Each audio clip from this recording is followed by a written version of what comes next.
শেহতীয়াভাৱে শংকৰ মাধৱৰ শীৰ্ষক গীতটি গাই সামাজিক মাধ্যমত খুবেই জনপ্ৰিয় হৈ উঠা অসমৰ এগৰাকী যুৱতী, যিগৰাকী যুৱতীৰ কথা হয়তো আপোনালোকৰ মাজত কোৱাৰ কোনো প্ৰয়োজন বুলি মই নাভাবোঁ, তাইৰ নামটো কোৱাৰ মই প্ৰয়োজন বুলি নাভাবোঁ।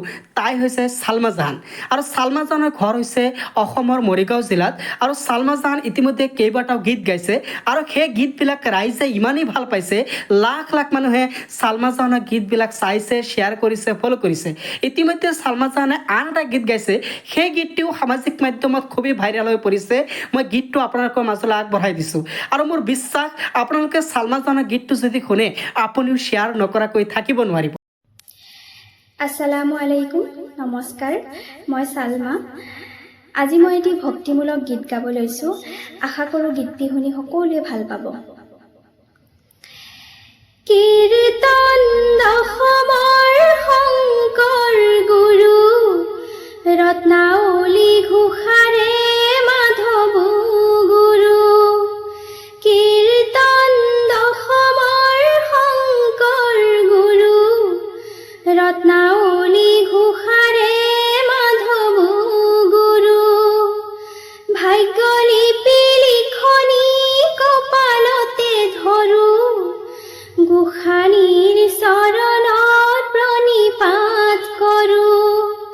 কীৰ্তন দশমৰ শংকৰ গুৰু, ৰত্নাৱলী ঘোষাৰে মাধৱ গুৰু।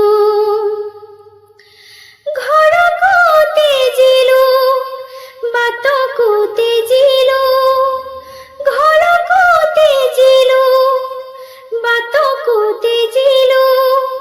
সুখকে বিচাৰি মৰোহে, ৰত্নাৱলী ঘোষাৰে মাধৱ গুৰু। কীৰ্তন দশমৰ শংকৰ গুৰু, ৰত্নাৱলী ঘোষাৰে মাধৱ গুৰু। মই ভাগিনী জনমে দুখনী, মই ভাগিনী জনমে দুখনী। তোমাৰে গুণেৰে তৰোহে, ৰত্নাৱলী ঘোষাৰে মাধৱ গুৰু। কীৰ্তন দশমৰ শংকৰ গুৰু, ৰত্নাৱলী ঘোষাৰে মাধৱ গুৰু। গাভৰু কালতে বগা সাজ পিন্ধিলোঁ, কপালত সাৱটি ললোঁ। পুত্ৰ স্নেহতে জীৱন পাঠ কৰিলোঁ, পুত্ৰ স্নেহতে জীৱন পাঠ কৰিলোঁ। কিমতে সংসাৰ তৰোহে, ৰত্নাৱলী ঘোষাৰে মাধৱ গুৰু। কীৰ্তন দশমৰ শংকৰ গুৰু, ৰত্নাৱলী ঘোষাৰে মাধৱ গুৰু।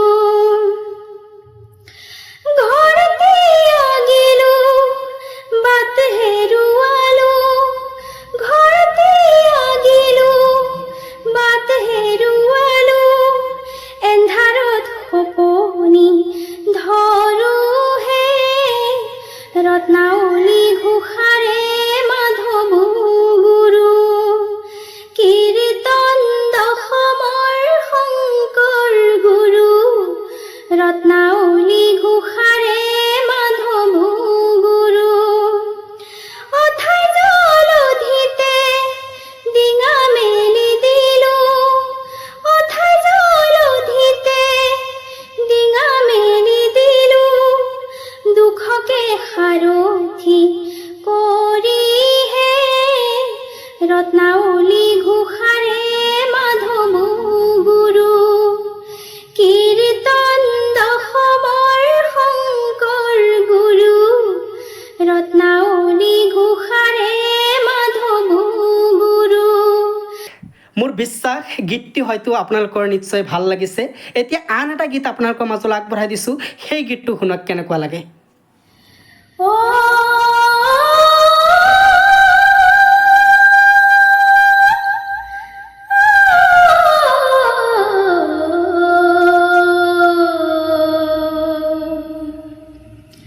অসমীৰে চোতালতে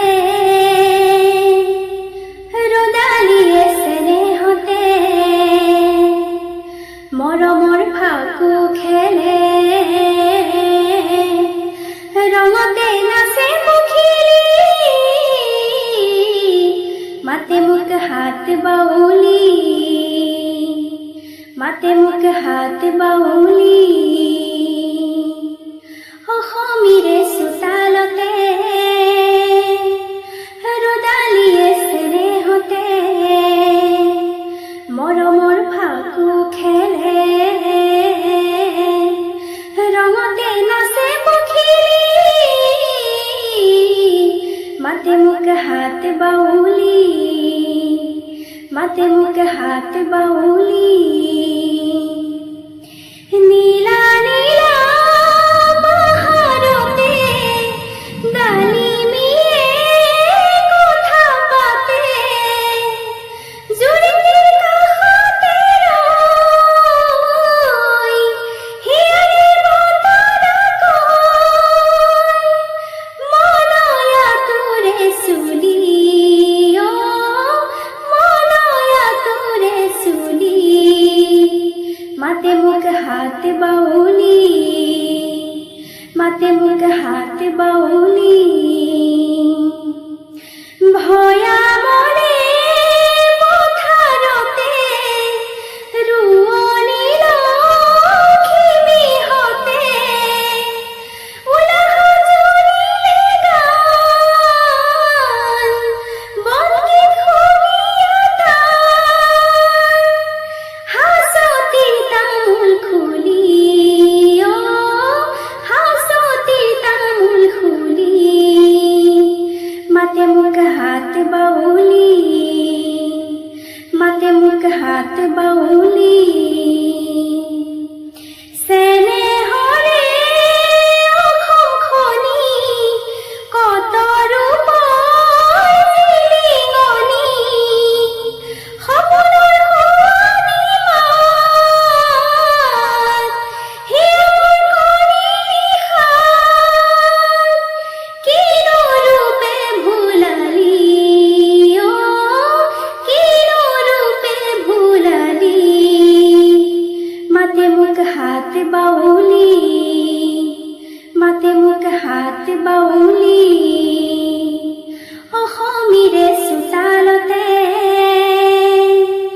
ৰদালিয়ে চেনেহতে মৰমৰ ফাকু খেলে ৰঙতে নাচে পখিলী মাতে মোক হাত বাউলি মাতে মোক হাত বাউলি মাতে মোক হাত বাউলি